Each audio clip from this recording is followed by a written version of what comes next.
Hola, bienvenidos a un lugar donde la fe, el ateísmo y la ciencia debaten por saber quién tiene la razón. Bienvenidos a un programa más de Exo Herejías. ¿Qué tal? Muy buenos días, tardes, noches, depende a qué hora y en qué momento estés escuchando este podcast. Me encuentro aquí con mi estimado amigo Chai. Estimado amigo Chai, ¿cómo estás? Bienvenido. ¿Cómo estás, mi estimado mago? ¿Qué tal? ¿Cómo te ha ido? Pues fíjate que ¿a qué hora sería más bueno escuchar exoherejías? ¿En la mañana, en la tarde, en la noche? No, la verdad es que lo dejamos a libre criterio de cada quien para que ellos decidan la hora y se puedan enterar un poquito de lo que a veces no conocemos también.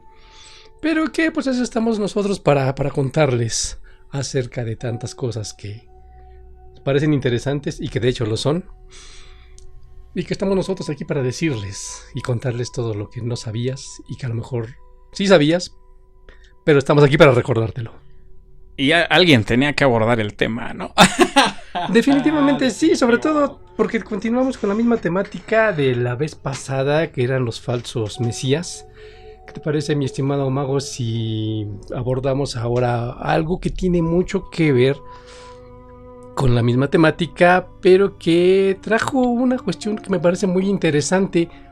Porque hablamos de una persona que él también se sentía un falso mesías, un iluminado, no sé, y lo llevó a cometer una serie de atrocidades. Pues sí, sobre todo porque involucró a niños en edad escolar, niños de primaria. Y lo más interesante es que pues vino a desembocar en unas cosas que no tienen una explicación de manera racional. ¿Te parece si comenzamos? Vamos a comenzar el programa de hoy. Vamos a titularlo pues el milagro de Cookeville. Entonces, pues vamos a empezar, mi estimado Chai. Pues vaya, los falsos mesías, toda esta cuestión de gente que quiso tal vez o que se sintió tal vez tocado, ¿no? Tocado por alguna divinidad a venir a dar un mensaje o a creerse la divinidad en persona, que ahí es cuando ya cruzamos ese borde tan delgado a la locura. Definitivamente sí. Como te comentaba, esta historia se da en Wyoming, en Estados Unidos. Esto fue el viernes 16 de mayo, en 1986. Estamos hablando de una época donde pues el internet pues realmente no tenía el alcance que tiene ahora. Apenas estaba iniciando. Yo creo que sí. O si no estaba yo creo que en super pañales, ¿no? El internet. Sí, definitivamente. Entonces en 1986, pues nosotros aquí en México, si te recordarás, estábamos con el Mundial en puertas, con el México 86. Exactamente. Sí. Esto sucede, te digo, allá en Estados Unidos y tiene mucho sentido decir que pues es una persona, como tú bien lo comentas, se sintió tocada. Él planeaba construir un mundo nuevo. De hecho tenía un manifiesto. Él decía que pues él pretendía más bien ser el líder de este supuesto movimiento. Involucró a su esposa Doris. Bueno, no sabemos si era su esposa o no, porque él ya era casado y tenía una hija, y a otras dos personas que también lo seguían. Estas dos personas pues no sabían qué era lo que planeaba hacer. Estamos hablando de David Young, que es el que va a ser el protagonista de esta historia, y su esposa Doris. ¿Qué te parece, mi estimado mago? Pues empezamos, ¿no? Con la historia, a ver qué tal, qué pasó, qué sucedió, cómo. Ok, ya nos situamos. Pues sí, entonces como te comento, él pues tenía unas ideas un tanto radicales. Planeaba un mundo perfecto donde él era el supuesto elegido, supuesto iluminado, no sé, algo así. Él decide tomar una escuela, la escuela primaria de Cookeville. La decide tomar, toma como rehenes a los niños. Estamos hablando de 154 personas, entre niños, maestros y personal docente que ahí laboraban, ¿ok? Es muy interesante el decir que este señor ya había sido alguacil de esta ciudad. Ya lo conocían. Vaya. Ya lo conocían, pero los quisieron destituir porque había tenido problemas ya de mala conducta. No se sabe específicamente qué era lo que hizo, pero se dice que lo sacaron del cargo casi a la fuerza porque sí tenía muy y no quería salir, eso supongo, o sea que no lo quería dejar. Estaba como que resentido, un poquito resentido hacia la comunidad y por eso decide así hacer empiezan los asesinos seriales, ¿no? Algo así. Y muchas veces hemos visto estos casos que es gente de poder, o sea, es gente que a veces tiene cierto cargo, cierto peso, y que son como que las personas que el poder te puede tocar o en la locura. O te toca en el se vuelve muchas veces la gente no sabe qué hacer con la autoridad, con el poder. Entonces pues es ahí cuando surge, ¿no? De que, bueno, del diablo va a venir por ti cuando estés hasta arriba y también cuando estés hasta abajo. O sea, va a venir a probar tu coherencia, va a venir a tentarte y justamente ahí cuando elegimos el camino digamos de las decisiones entre comillas buenas o entre comillas malas, ¿no? Porque pues, claro, no sabemos realmente. Claro, sí. Te comento, bueno, pues como te decía, él ya tenía una idea de cómo sería su mundo perfecto. De hecho tenía un manifiesto espiritual, o sea, era ya su código de ética más o menos. Este manifiesto se llamaba Cero es igual a infinito. Como te comentaba, él contaba con el apoyo casi incondicional de su esposa, bueno, de su mujer Doris. Vamos a dejarlo en su mujer porque no te podría decir que si estaban casados o no. Ajá. Y ella lo seguía y ella era su fan número 1, por ponerle algún término. Tenían una hija, bueno, David Young tenía una hija llamada Princess, que pues ella también era parte del clan, por decirlo así. Y también contaba con 2 amigos que eran viejos conocidos de David Young, que eran un tal Gerald Depp y Doyle Mendenhall, que ellos son los que, digamos, que eran los segundos al mando, digámoslo, en esta cuestión. En esta jerarquía. Sí, digamos que eran los primeros seguidores, ¿no? Los primeritos, ok. Bueno, entonces todo iba bien hasta que este señor David Young decide tomar como rehenes a los niños de la escuela. Los seguidores, que te digo que era el Gerald y Doyle, ellos no sabían qué era lo que pretendía hacer esta persona, hasta que, bueno, pues ya lo van a llevar a cabo. Y sucede que ellos deciden no participar. De hecho, la hija de David Young y las personas estas que te comentaba deciden no participar y se dan a la fuga, toman la camioneta y se van directamente a la policía y empiezan entonces a decir lo que está sucediendo, y es así como la policía que se arrepienten. Se arrepienten, exactamente. De lo que está haciendo este güey. Ajá. Este güey. Ok, bueno, he de comentarte que David tenía ya muy bien planeada su estrategia. Él había diseñado una bomba, como te comento, pues él era policía, tenía algo de formación. Los conocimientos, ¿no? Exactamente. Él había hecho ya una bomba de fabricación casera.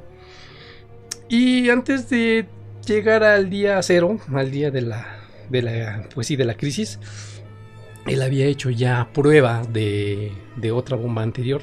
Había hecho explotar una construcción ahí sin problema. Y la bomba había detonado sin ningún problema. Comento que, bueno, pues como te digo, verán, 1986. Digo, realmente no había tantos componentes electrónicos como ahora los tenemos. Funcionaba a base de un garrafón de estos de leche, que son de plástico, que son como de 5 litros. Sí, un galón. Un galón, exactamente. Y estaba lleno de gasolina. Muy interesante el hecho de que el galón estaba lleno, pero cuando llegan a la escuela, el galón, no sé por qué extrañas cosas, situaciones que no entendemos, empieza a gotear. Entonces, es decir, la gasolina se empieza a escapar, exactamente. Sí, si hay fuga y hay evaporación. Ok, exactamente. Sí. Ajá. Bueno, entonces, cuando toman como rehenes a los niños, los encierran a todos en un salón grande y están todos reunidos en dicho salón entre maestros y niños. Y ahí, como te comento, la gasolina empieza pues a fugarse. Los niños empiezan a sentir mucho malestar, empiezan a querer vomitar, empiezan a sentir náuseas. Y es ahí cuando uno de los maestros le dice a Davy Young que les permita abrir las ventanas.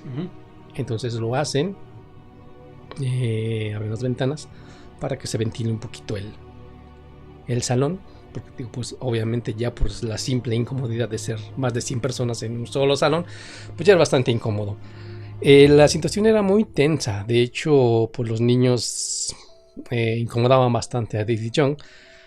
Te comento que bueno, también el detonador pues no era, como dijimos, no era algo muy tecnológico, sino pues era un lacito que tenía amarrado a su muñeca. Como una bomba molotov, exactamente, una cosa así. La tenía amarrada a su muñeca. Entonces si lo balaceaban o algo así, pues él caía y la bomba se detonaba.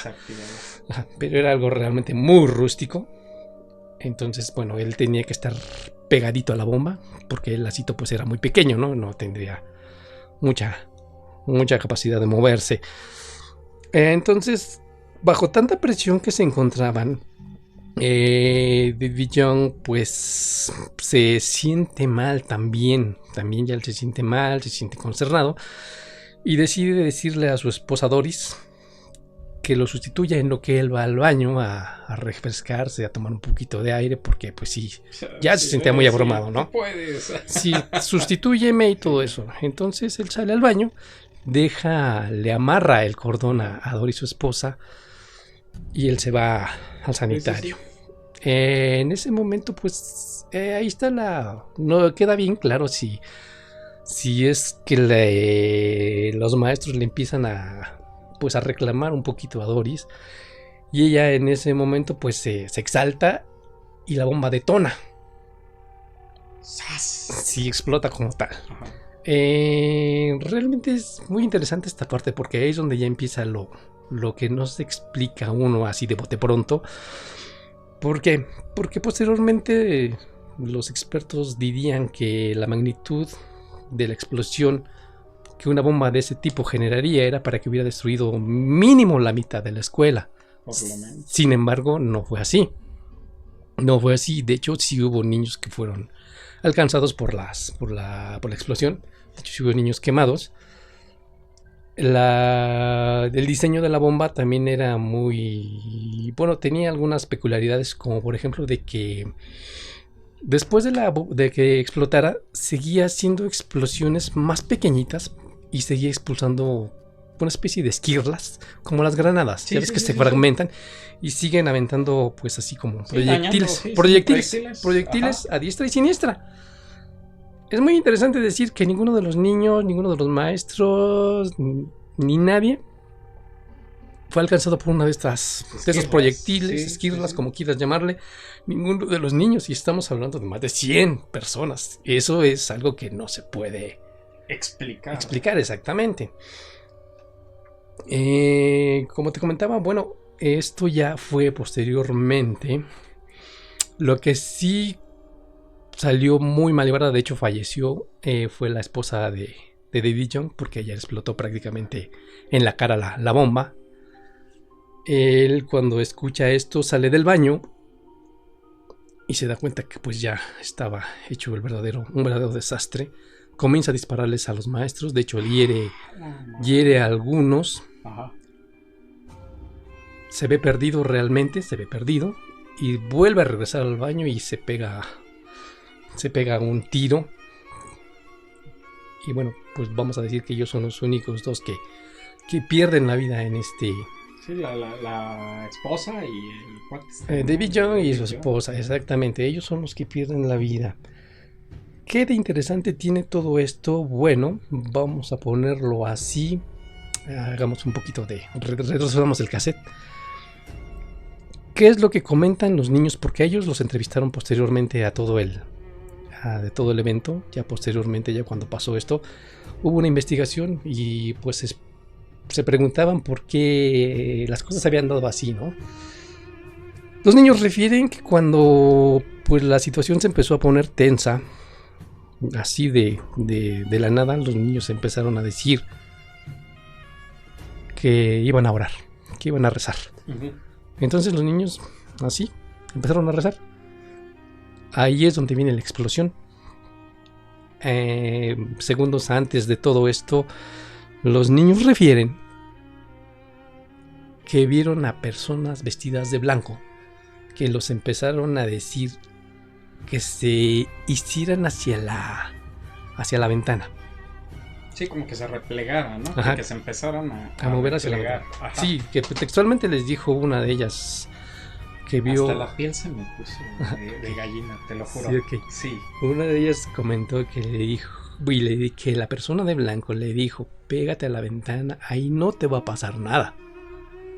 Entonces, otros de los mismos niños dicen que vieron ángeles que hicieron un círculo alrededor de la bomba como si fuera una valla de protección, y que bueno, pues eso les salvó de salir lastimados, ¿no? También hay otra versión que dice que cuando en el momento de la explosión, en la pared del salón quedó formada con el mismo yin, con la misma fuerza. Esa misma fuerza quedó plasmada la imagen de un ser con alas en la pared.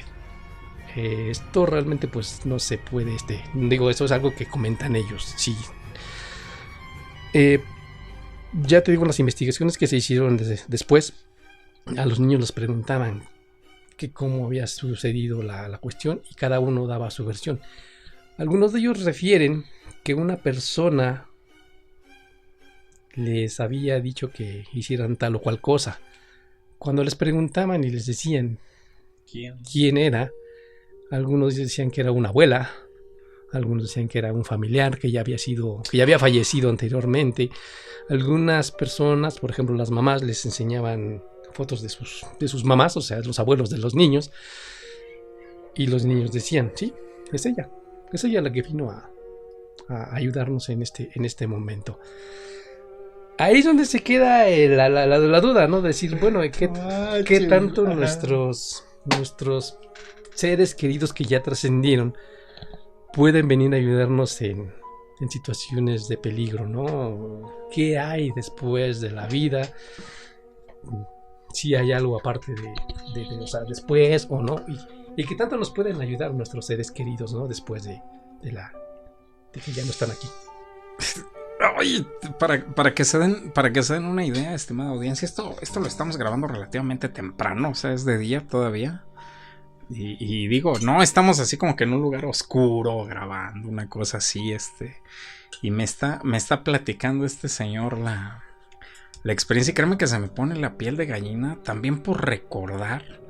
De repente yo creo que a todo el mundo nos han pasado ciertas cosas de una tal manera un poquito similares en cuestión a que número uno, ¿qué chingados hay después de la muerte? O sea, y hay muchas corrientes de pensamiento que refieren que efectivamente que tú sigues, o sea, que sí hay efectivamente gente actuando en un segundo plano, viviendo en un segundo plano, que pueden ser tus familiares, sí. Pueden ser gente que vivió, tus antepasados, vaya, que de cierta manera te siguen cuidando, ¿no? Exactamente, es eso, ¿no? Porque, digo, el testimonio de los niños es ese, ¿no? Que casi todos refieren a un familiar, un abuelo, o un tío, no sé, que era alguien que ya había fallecido hace muchos años y que muchas de las veces pues ellos ni siquiera habían conocido. Ni siquiera conocieron, ni siquiera los conocieron. Los estaban ubicando porque los papás les mostraban fotos, les mostraban de cómo eran hace algunos años, y bueno, pues ellos los identificaban y decían, sí, él es el que me vino a ayudar. La madre, es que fíjate que en estas experiencias cercanas a la muerte, Tipo de experiencias así, digo. Por ejemplo, te puedo platicar uno de mis abuelos, el papá de mi papá, fallece. Nosotros íbamos a Chalma caminando. Íbamos caminando como en esta peregrinación. Y pues obviamente pues había gente que desde aquí iba mi abuelo. O sea, mi abuelo, su generación fue la que inició eso. Después sus hijos, Pues obviamente a mi abuelo pues lo conocía muchísima gente. No había tanto internet como hay ahorita, güey. O sea, no es así como que ahorita ya mandas un tweet, un mensaje o publicas algo y, güey, me pasó tal cosa y empiezan a preguntarte, ¿no? Sí, sin problema. Pero digo, hace algunos años, pues nosotros llegamos a Chalma a caminar. Uh-huh. Y fuimos con sus cenizas, las fuimos, la última voluntad del abuelo fue que lo fuéramos tirando en el camino, en los lugares donde él solía pararse, uh-huh. Que de repente nos parábamos a descansar ahí. Y esa fue básicamente, no, sale. Ya llegamos, a muchos amigos de ahí de la peregrinación. Un saludo para mi amigo el mexicano, que por ahí anda. A ver si tenemos a ir a un podcast, pero del otro. Claro, sí, claro. del de Omaremas a charlar. Pero porque este cuate tiene un buen de historias. Sí. No, fíjate, hasta lo debería de invitar a debería. Porque tiene muchísimas historias. Sí, y vaya, con ellos, mira, aquí está mi abuelo, que pues ahorita, no manches, ¿cómo crees? O sea, falleció, sí, mira, aquí lo traemos, Y él nos iba ayudando a irlo regando en el camino, toda esta parte. No te hago el cuento largo. Cuando llegamos allá, que llegamos hasta allá, hasta Chalma, ya habíamos salido de la misa y todo. Ya de día y toda la cosa, ya limpiándonos la arena de toda la tierrita del camino. Y llega uno de nuestros compañeros que venían súper rezagados. Oye, ¿y tu papá? Y no, no. Bueno, o sea, no vino, pero sí vino. Dice, ¿cómo crees, güey? Lo acabo de... Que se lo habían encontrado en el Ahuehuete. Que se fue con ellos, que se bajó con ellos el Ahuehuete caminando. Y te lo juro que juraban y perjuraban que era él. Que era él. Y pues, ¿cuál, güey? O sea, aquí... O sea, la cara de... Todavía recuerdo la cara de este compa. Pues platicando, porque pues llegas con una emoción y con un cansancio de que, güey, ya llegamos, chido, bueno. Y saludándonos, y qué bueno que ya llegamos, y esto, y de repente, pues, güey, no, ¿cuál? Al abuelo, mira, aquí está su urna y todo, y pues, a la madre, o sea, la cara del compa no se le esperaba. Pero fíjate que algo interesante decía, lo que pasa es de que tu abuelo nos venía diciendo por dónde chingados caminar, uh-huh. Porque pues antes, ahorita ya si van a Chalma, los que vayan últimamente de 2020 para acá, pues ya el camino ya está súper pavimentado, o sea, ya ni siquiera hay piedras, uh-huh. Pero en ese entonces, o sea, era jugarte la vida, o sea, claro. Jugarte la vida subiendo, bajando. Entonces que el abuelo les iba indicando, no, güey, no se pasen por allá, güey, vénganse, pa. Pues, y te lo juro que es gente que, güey, o sea, ni una gota de alcohol, ni un suspiro de otra cosa. Uh-huh. O sea, como para que dijeras, güey, vienen alucinando. Sí. Entonces, ¿hasta dónde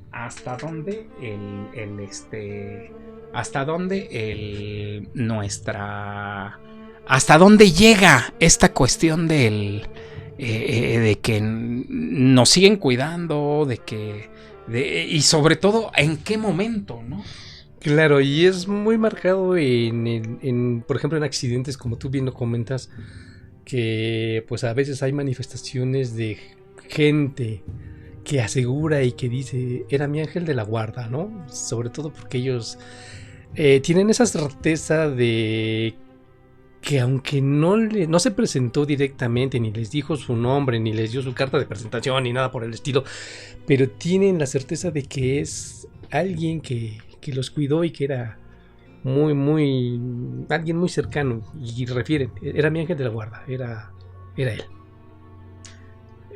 Sí, a veces, y digo, si no es digo, estos casos en vivo porque vamos a decir una cosa, o sea, los niños de esta escuela, Sí. pues realmente qué ganan con mentir, ¿no? O sea, qué ganan con inventar. Y de hecho, a un niño, pues, normalmente le sacas la verdad porque no saben mentir, no han aprendido esa malicia de mentir. Me parece muy... Bueno, en estos tiempos es diferente, Bueno, sí, pero en esos tiempos eran los 80. O sea, pero hay cosas muy muy increíbles, que no se pueden explicar así de pronto. Porque imagínate, como te comentaba, la bomba seguía lanzando esquirlas aún después de haber explotado, seguía lanzando esquirlas. ¿Y por qué no hubo un solo niño que se haya llevado un impacto, no? un rozón. Exactamente, ¿no? O sea, sí hubo niños que se quemaron por el impacto de la bomba, por el calor de la bomba. Y Pero sí, pues es lo menos. Digo, carajo, sí. Y te digo, los expertos comentaban que, bueno, pues era para que media escuela hubiera volado. Otra de las cosas que no comenté es que esta cosa, pues la bomba estaba unida a través de cables, porque era una secuencia de varios, de varias, o sea, de varios módulos para donde iba a explotar, para que explotara. Dicen que igual los cables estaban cortados. No había forma de que alguien los cortara, porque digo, eran niños. No, los niños no tenían unas pinzas ahí como para cortar los cables. Maestros, güey. Definitivamente. O sea, ni los profes, ¿no? O sea, no era así como que alguien sacara las pinzas de su bolsa y cortara, ¿no? Exactamente, y además de todo, como te lo dije, David Young estaba pegadito a la bomba, no podía moverse de ahí porque la bomba se explotaba en ese momento. Él estaba pegadititito a la bomba, entonces no podía alguien acercarse a cortar los cables sin que él se diera cuenta, y pues le hubiera dado un mínimo un golpe, ¿no? Entonces hay cosas que digo sí son muy difíciles. ¿Tú conoces o has escuchado hablar del principio de incertidumbre? Sí, lo he escuchado y pues es bastante discutible, ¿no? Ajá, viene a decir algo así como que el observador, por el mero hecho de ser observador, en un evento le mete una variable. O sea, el puro hecho de ser espectador, de estar ahí, le mete una variable a la situación. O sea, es variable. Que ahorita camino para acá, para el estudio, pues nos topemos con cierta gente o que con alguna persona, pero eso ya le mete una variable, eso ya lo hace diferente. Entonces, vaya, fue un físico matemático que no recuerdo cómo se llama, que generó justamente el principio de incertidumbre. Porque pues no es lo mismo, vieja pregunta filosófica, ¿no? Si un árbol se cae en el bosque, güey, ¿qué sonido hace si nadie lo escucha? Pues tú dices, güey, pues hace el sonido de un árbol cayéndose, crack. Sí, güey, pero si nadie lo escucha, realmente ¿qué sonido hace, no? Sí, emitió algún sonido porque no tendría caso que hiciera un sonido si no lo va a escuchar alguien. Esa es la principal interrogante, ¿no? Ajá, ¿cuál es en este caso la variación que ya ocupamos con tecnología? A lo mejor alguien dejó una cámara ahí, algún aparato que registró video, sonido, qué sé yo. Y eso a final de cuentas alguien lo va a ver. O sea, ya es un espectador que ya le mete una pinche variable, ¿no? Es correcto, es correcto. Entonces, imagínate, ¿no? El niño que ese día no fue a la escuela, por X o Y. Exactamente. O el que no iba a ir y sí fue. Aunque realmente no hay un registro de eso, porque yo creo que aquí lo que querían dejar era un mensaje pues bastante específico de decir que sí hay alguien que nos ayuda, que nos cuida, y que más allá de esta vida pues hay algo, ¿no? Debe de haber algo. Matemáticamente es probable. Últimamente se han destapado muchísimos. Hay muchos podcasts y muchas cosas que súper recomendables y todo. Vaya, que dicen que ahorita estamos viviendo otra conciencia. O sea, es otra era. No es lo mismo que cuando te despertabas en los 80s, en los 90s, en los 2000s. Es más, no es lo mismo hace 5 años que ahorita. El tiempo parece que se va más rápido, parece que... Pero yo siento que estamos despertando. Lo que acaba de pasar del 3IA Class, que nada más pasó, o sea, que como siempre decía mi abuelo, desde que yo soy niño se está acabando el mundo y ya mejor me acabé yo y pinche mundo no se acabó, ¿no? Está todavía, ¿no? Entonces, más o menos es algo similar. Pero en cuestión de que ya estamos viendo el por qué, ya nos estamos preguntando más a fondo el porqué de las cosas. Es correcto.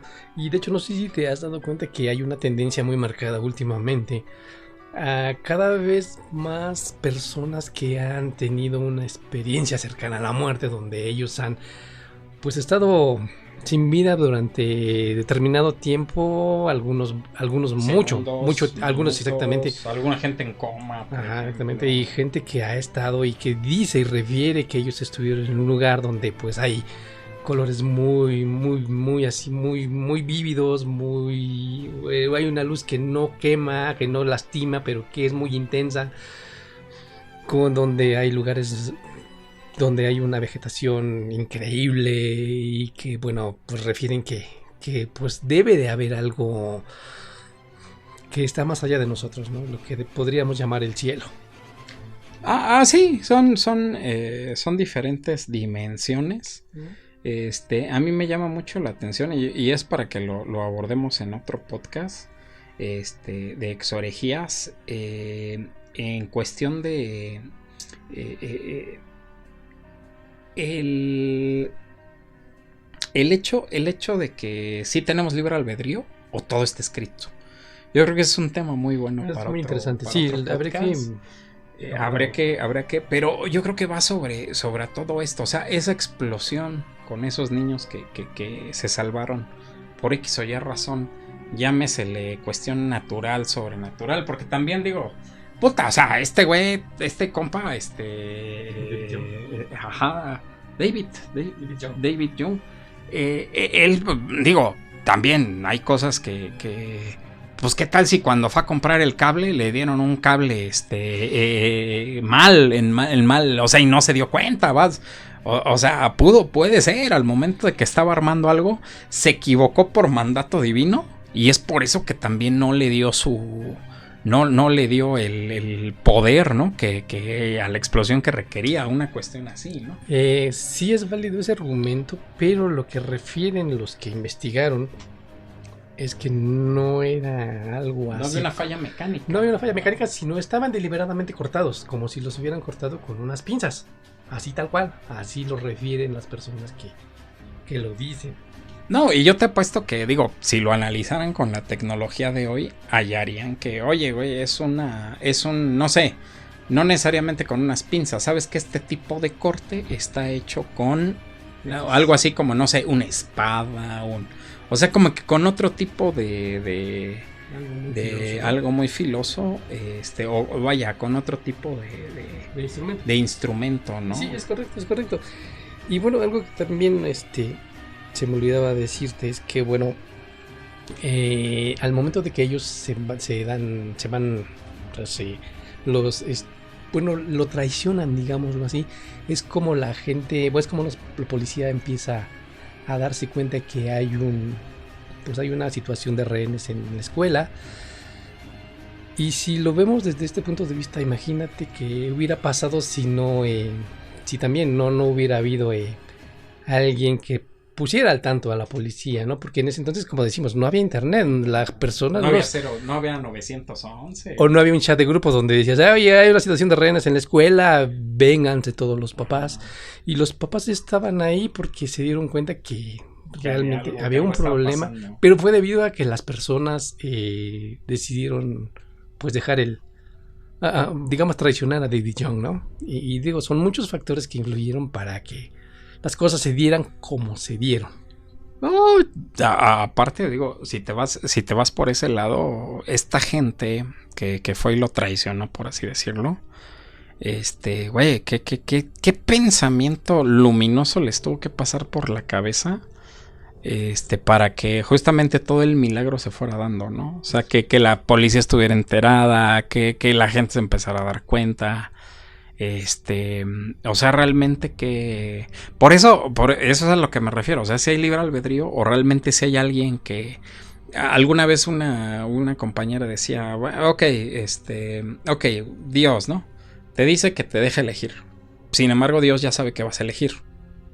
Entonces, ¿es libre albedrío o no es libre? O sea, yo ya sé, tú eliges, pero yo ya sé que vas a elegir. O sea, a mí no me vas a engañar. Entonces, ¿es libre albedrío o o estamos en una... que también está muy de moda, ¿no? Estamos en una simulación. Ok, sí, es lo de la Matrix, famosa Matrix, ¿no? Famosa Matrix, ¿no? Bueno, muy bien. Y bueno, pues invitar a nuestro querido público justamente a que mande sus historias, ¿no? Ahí, ya sea al correo de Exoherejías, que es exoherejías@gmail.com, o a lo que es por aquí les dejamos las redes sociales, para que nos manden su historia en anónimo si quieren. Y o pónganla aquí, si alguien se anima, póngala aquí en la caja de comentarios. Pongan la historia, la leemos, la comentamos. Y pues qué mejor que pues poder saber acerca de esas experiencias cercanas a la muerte. Sí, y entre todos dilucidar si podemos llegar a alguna conclusión, porque es muy interesante ver el punto de vista de cada quien. Y bueno, pues nos ponemos de acuerdo, por aquí nos estamos viendo, no se les olvide si ustedes han tenido alguna sanación que la ciencia no pueda darle una explicación lógica, mándenosla, algo que lo podríamos denominar un milagro, una experiencia, algún accidente del que te libró, una corazonada de último momento, no sé, 1000 cosas que te pueden suceder, mándanosla y seguramente por aquí le daremos voz. Perfecto, pues y sí, efectivamente en este rincón, algo con lo que desees despedir el podcast, mi estimado, algo más que decir. Nada más invitarlos a que se animen, realmente esa es la idea, para que sepamos y podamos llegar a alguna conclusión, y por aquí nos estamos viendo en la siguiente emisión. Excelente, pues también eso es todo de mi parte. Aquí, gracias, mi estimado amigo Chai. Y pues yo soy su amigo el Mago. Y les recuerdo que este es un lugar donde la fe, el ateísmo y la ciencia debatieron por saber quién tiene la razón. Esto fue Exoherejías. Muchísimas gracias. Hasta luego.